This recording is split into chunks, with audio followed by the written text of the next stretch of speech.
नमस्कार, मैं अनुराधा पौडवाल 26 नवंबर को पैनोरमा स्टार सीज़न 6 के कार्यक्रम में पूर्णिया बिहार आ रही हूँ। मुझे पैनोरमा ग्रुप के निर्देशक संजीव मिश्रा जी ने बुलाया है, तो हम सब मिलते हैं पैनोरमा ई होम्स में शाम 7 बजे। नमस्कार। नीतीश के हाथ में 2024 चुनाव से पहले तुरुप का पत्ता आ गया है या फिर नीतीश कुमार इस तुरुप के पत्ते को लालू प्रसाद के हाथ में सौंप करके और फिर से एक नई कहानी लिखेंगे। ये चर्चाएं खूब हो रही हैं। इन चर्चाओं के पीछे नीतीश कुमार का वो फैसला है जिसको लेकर के केंद्र सरकार और प्रधानमंत्री नरेंद्र मोदी ने विराम लगा दिया था। नरेंद्र मोदी के पास जब जातीय गणना कराने के लिए लेकर के प्रस्ताव गए थे नीतीश कुमार अपनी पूरी टीम के साथ, सभी दलों के नेताओं के साथ, तो वहाँ से मंजूरी नहीं मिली थी। लेकिन एक रास्ता खुला था कि बिहार में, अपने राज्य में नीतीश कुमार जातीय सर्वे करा सकते हैं। नीतीश कुमार ने जातीय सर्वे कराने का जो बीड़ा उठाया उसे पूरा भी किया। कई झंझावात भी आए, लेकिन उसके बावजूद जातीय सर्वे का रिपोर्ट प्रकाशित हुआ। इसके साथ ही आरक्षण की सीमा बढ़ाए जाने की बात भी लगातार उठने लगी थी और नीतीश कुमार ने इस पर भी एक बड़ा फैसला लिया और आरक्षण की सीमा 15% बढ़ा दी। इसके बाद नई कहानी शुरू होती है। आरक्षण का ये प्रावधान जो है, ये बिल जो है, दोनों सदनों में 5 दिवसीय जो सदन चला था उसमें मंजूरी मिल गई और उसके बाद राज्यपाल के पास हस्ताक्षर के लिए गया। उद्योग विभाग के कार्यक्रम में जब अन्य बिल पर साइन हो चुके थे तो नीतीश कुमार ने आग्रह किया था राज्यपाल महोदय से कि इस बिल पर साइन कर दें जिससे कि आरक्षण लागू हो जाए और इसका लाभ लोगों को मिले। आपको बता दें कि बिल पर कल जब हस्ताक्षर हुए उसके बाद से कई तरह की चर्चाएं और बातें शुरू हो गई। आपको बता दें कि ये कहा तो ये जा रहा है कि नीतीश कुमार का बाजी पलटने वाला फैसला है और इस 75% रिजर्वेशन में अब आगे क्या होगा, इस बात की चर्चा शुरू हो गई है।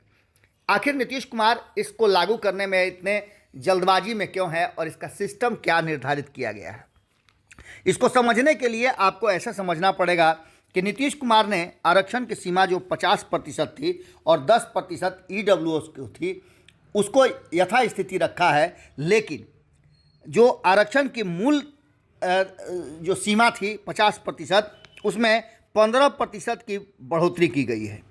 आपको बता दें कि इस बढ़ोतरी के बाद 65% आरक्षण पिछड़ा, अति पिछड़ा, अनुसूचित जाति और अनुसूचित जनजाति के लिए है, तो वहीं 10% आरक्षण EWS को है।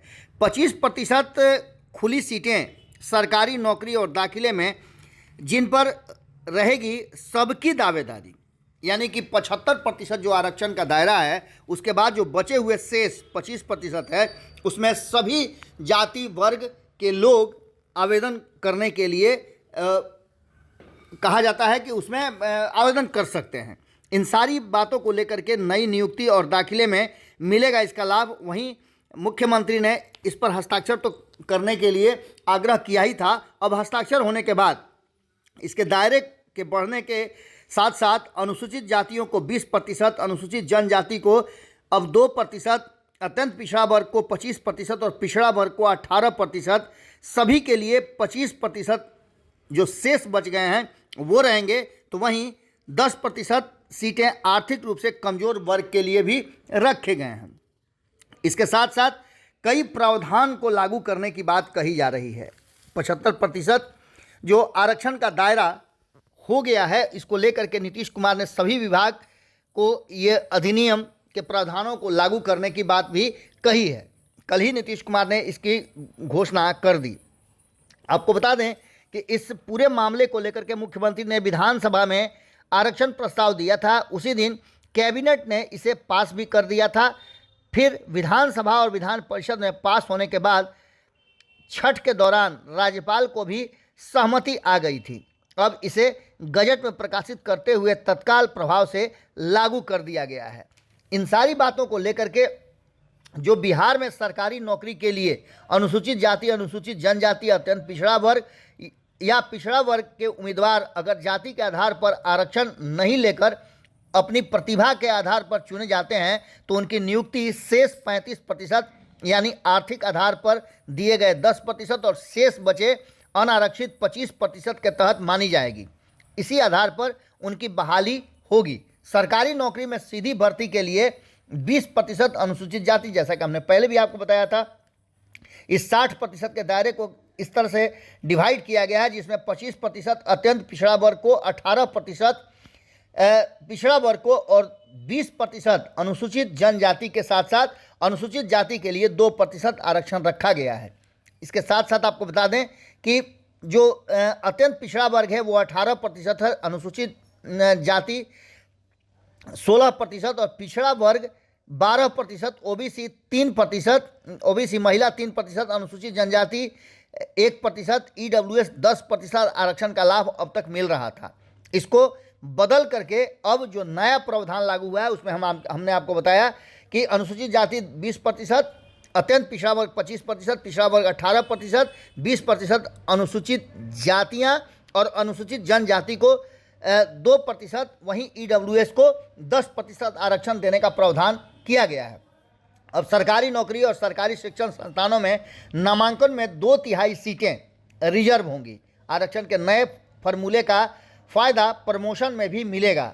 रिजर्वेशन का जो ये मापदंड तय किया गया है, अब इसके बाद क्या कुछ बदलेगा। कहा तो ये जा रहा है कि नीतीश कुमार ने इसे गेम चेंजर के रूप में सामने लाया है। 2024 के चुनाव में वो बहुत कुछ बदलना चाहते थे और अपने हाथ में बाजी रखना चाहते थे। अब इसका कितना फ़ायदा मिलेगा ये तो आने वाला समय बताएगा, लेकिन नीतीश कुमार ने निश्चित रूप से तत्काल तो बाजी पलट ही दी है। नमस्कार, प्रणाम। अब जितने भी दर्शक हैं, मैं वीडियो के माध्यम से आप सभी को प्रणाम करता हूं, नमस्कार करता हूं और अपार हर्ष के साथ सूचित कर रहा हूं कि इस बार हम लोगों का जो पैनोरमा स्टार का कार्यक्रम है 6ठा सीजन में है और 6ठा सीजन का कार्यक्रम जो है 24 नवंबर, 25 नवंबर और 26 नवंबर को होने जा रहा है। मैं आपको एक एक दिन का जानकारी देता हूँ कि 24 में क्या फंक्शन होना है, 25 नवंबर को क्या होना है, 26 नवंबर को क्या होना है, ताकि किसी को कोई कन्फ्यूजन ना रहे और समय से आकर के कार्यक्रम में भाग ले सके।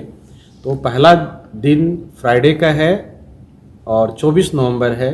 सुबह 10 बजे जितने भी बच्चे पार्टिसिपेट किए थे स्पोर्ट्स में, चाहे वो जिस किसी विधा में हो, क्रिकेट, बैडमिंटन, वॉलीबॉल, टेनिस, शतरंज, जितने भी प्रतिभागी हैं, रनर विनर टीम को आमंत्रित किया जाएगा। वो लोग आएंगे, उनको शील्ड, पारितोषिक और सर्टिफिकेट से सम्मानित किया जाएगा। सबसे पहला कार्यक्रम ये है। फिर दिन में ही हमारा प्रॉपर्टी फेयर है, लोन मेला है, रिटेल्स एक्सपो है, फर्नीचर, ऑटोमोबाइल्स, ढेर सारे लोगों को इसमें आने का मौका मिलेगा और परचेजिंग करने का मौका मिलेगा, कुछ न कुछ अलग स्कीम के साथ में। उसी दिन हम लोग का सीमांचल मीट भी होगा, जिसमें सीमांचल के जितने भी बड़े नेता हैं, चाहे एमपी, एमएलए, मिनिस्टर, जितने भी लोग हैं और जितने भी हमारे युवा साथी हैं, वो लोग मंच के माध्यम से सीमांचल की बात रखेंगे। सीमांचल में अभी तक का जो सफ़र है और आगे की क्या रणनीति होगी उस पर हम लोग चर्चा करेंगे। इसी तरह से 25 तारीख को हम लोगों का सुबह से एक्सपो हमारा कंटिन्यू जो एक्सपो होगा फर्नीचर, ऑटोमोबाइल्स और रिटेल्स का, वो 24, 25, 26 को तो रहेगा। उसके अलावा शाम में हम लोगों का 25 तारीख को एसडीएन न्यूज़ का एक कार्यक्रम है, उनका वार्षिकोत्सव है और साथ में कल्चरल प्रोग्राम है जिसमें सबरी ब्रदर्स आ रहे हैं, बहुत बड़े कलाकार हैं और हम लोगों का बड़ा सौभाग्य होगा उनको सुनने का, चूँकि बहुत बड़ा नाम है उनका सबरी ब्रदर्स का। वो लोग आ रहे हैं 25 नवंबर को। एवं 26 नवंबर जो अंतिम दिन है हम लोगों का, उस दिन सुबह से हम लोगों का जो बच्चे प्रतिभागी हैं, चाहे सिंगिंग में, डांसिंग में, ड्राइंग में, उन लोगों को उस दिन फाइनल होगा। रैम्प शो भी बच्चों का होना है, सिंगिंग, डांसिंग, ड्राइंग भी होना है, सभी का फाइनल होगा 26 नवंबर को। शाम में फिर 5 बजे से हम लोगों का लक्की ड्रॉ है। लक्की ड्रॉ के बाद हम लोग जितने भी हम लोग घर तैयार हो गया है, अपने कस्टमर्स को हम चाबी वितरण का कार्यक्रम करेंगे। और उसी दिन 26 नवंबर संडे का दिन है, जो कि अगले दिन भी छुट्टी है मंडे को, तो हम लोग जानबूझ करके संडे को रखे हैं कि सभी लोग उसमें भाग ले सके और आ सके, आनंद ले सके। चूँकि उस दिन हम लोगों का इंडिया कई बहुत बड़े नेम फेम है, अनुराधा पौडवाल जी वो आ रही हैं। आप सबों के लिए हमने उनको रिक्वेस्ट किया है, पूर्णिया आ रही हैं। और साथ में जो चर्चित आपका सीरियल है भाभी जी घर पे है, उनकी शिल्पा शिंदे जो मेन एक्ट्रेस है उसमें, वो भी आ रही हैं। और भी अन्य ऐसे बहुत बड़े बड़े कलाकार आ रहे हैं जिसको देखने और सुनने का हम लोगों को सौभाग्य मिलेगा। आप जितने भी दर्शक हैं, हमको सुन रहे हैं, हमारे जानकार हैं, रिश्तेदार हैं, कीथ एंड कीन है, कंपनी से जुड़े लोग हैं, कस्टमर्स हैं, जितने भी लोग हैं, मीडिया बंधु हैं, सभी से मैं आग्रह करता हूँ, निवेदन करता हूँ कि 24 नवंबर, 25 नवंबर और ख़ास करके 26 नवंबर का शाम कुछ अलग होगा। हमारे पूर्णिया के लिए बड़ा ऐतिहासिक दिन होगा, तो आप लोग ज़रूर आए। और मैं आग्रह करूँगा, एक चीज़ और मैं बताऊँगा कि आप अपने साथ गेट पास ज़रूर लाएँ। जिनको भी हमने आमंत्रण भेजा है, कार्ड भेजा है, नहीं भेजे हैं, तो आप हो सकता है कि हमसे गलतियां हो गई होगी, आप तक कार्ड नहीं पहुंच पाया हो, तो गेट पास ज़रूर मंगवाएं।